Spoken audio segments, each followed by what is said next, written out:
Nosotros los peritos en criminalística somos de manera detallistas, minuciosos, para el momento de buscar la verdad, saber cuál es el presunto autor directo o indirecto, o el actor intelectual o material del hecho. Casi siempre indican también, decimos que hay muchas personas que se confunden en la delincuencia con la criminalidad. Dice, sí, van cogido la mano, no. Hay demasiada diferencia. La diferencia de la criminalidad a la delincuencia, que la criminalidad, criminales somos todos. Todos los que son seres humanos somos criminales. ¿Por qué? Porque tenemos ese instinto, pero muy adentro de nosotros. Pero en cambio hay gente que sí lo expone, hay gente que lo grita, lo hace y lo realiza, comete el acto.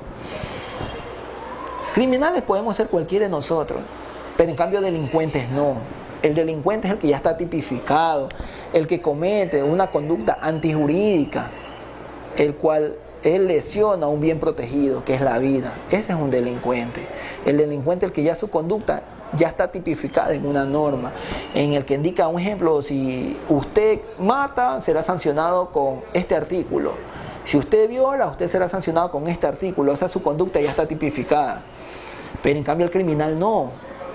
El criminal puede ser cualquiera de nosotros. El criminal es una persona que chuzo, puede pensar millones de cosas, pero sin embargo su conducta no está pegada a la ley. Por eso no lo podemos tipificar como criminal. Vamos a poner un ejemplo así que se me viene a la mente. Un ejemplo, pongámosle el de los Ríos.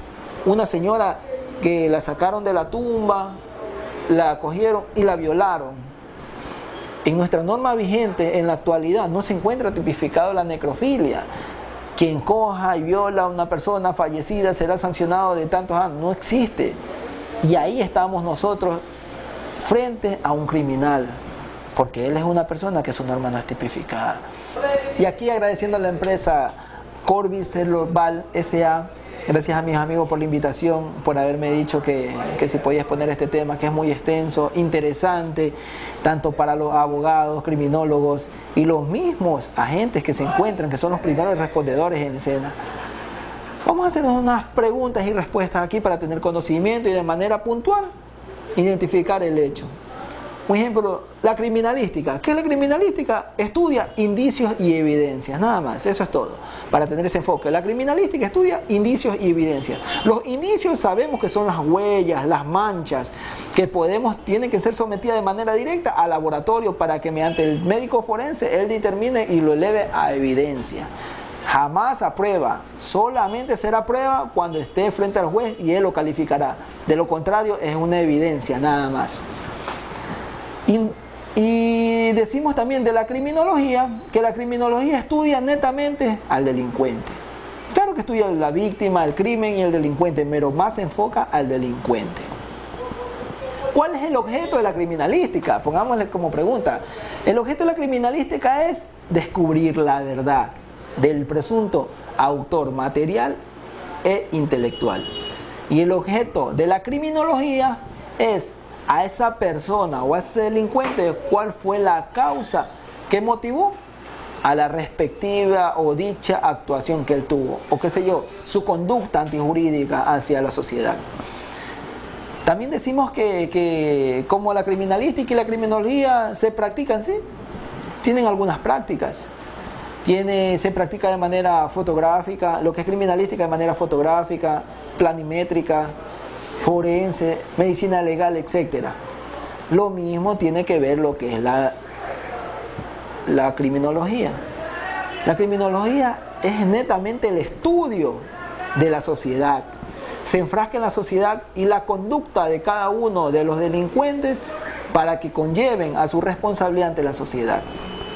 También decimos que la criminalística con la criminología son ciencias, sí, porque son hechos y sucesos que se pueden demostrar mediante el estudio del ser humano. Esa es una ciencia. Son hechos que se pueden demostrar mediante el estudio de un ser humano.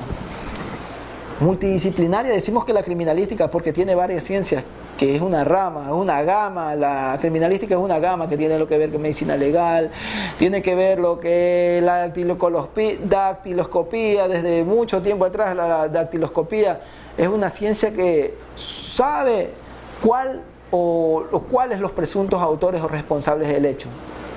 Que en la actualidad ahora tenemos que la dactiloscopía no es que queda en segundo plan, también queda en primer plan, pero ahora desde que ha avanzado la ciencia ya más se utilizan mediante las pruebas del ácido ribonucleico, del ácido disoxirribonucleico, que es mediante el ADN, mediante puedes sacar a una persona mediante el cabello, mediante sus gestos corporales, su sudor, su saliva. Mediante ese estudio ya podemos determinar quién es el presunto autor o el presunto responsable. Pero todo hecho o suceso que se ocurre, siempre manejémonos de que es un presunto responsable. Jamás digamos que es el responsable del hecho, tipifiquemos, porque nosotros como agentes de tránsito o agentes policiales, nosotros a veces nos adelantamos a los hechos sin saber cuál mismo es la circunstancia, y por eso a veces tenemos muchos problemas legales en el cual indicamos y le damos responsabilidad a alguien que no la tiene. A veces indicamos, el señor se dio a la fuga, dicen, cuando en el hecho no sabemos si efectivamente él fue a buscar ayuda, él prestó colaboración a la víctima, él la trasladó a la víctima, sino que a veces yo he visto en algunas partes policiales o partes de policiales de tránsito que indican se dio a la fuga. Ese término es muy incorrecto. Abandonó el lugar del incidente, del accidente o del hecho, para que posterior a las investigaciones ordenadas por el Ministerio Público se descubrirá la verdad.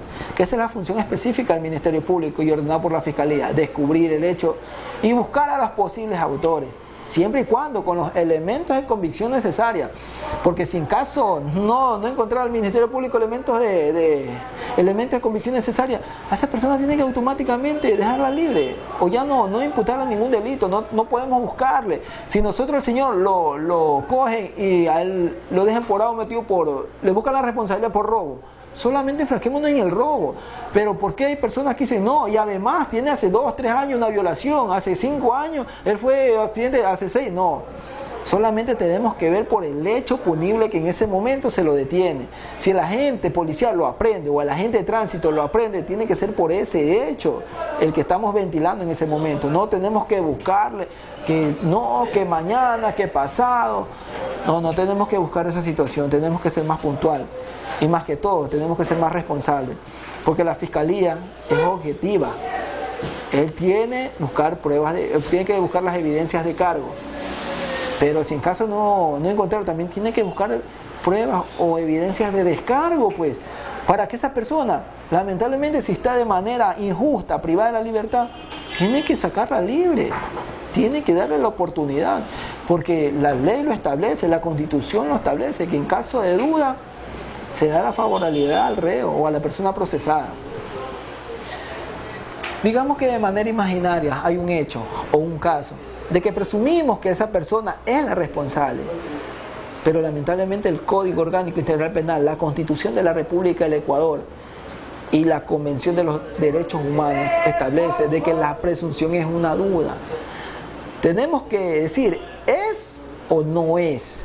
Si en caso de es, automáticamente realizar el procedimiento correcto que es, y siempre y cuando dictaminándole sus derechos, diciéndole los derechos que tiene, porque todos tenemos derechos, pero también tenemos obligaciones, y a veces en nuestras obligaciones somos los que nosotros fallamos, porque nuestros derechos, todos tenemos derechos.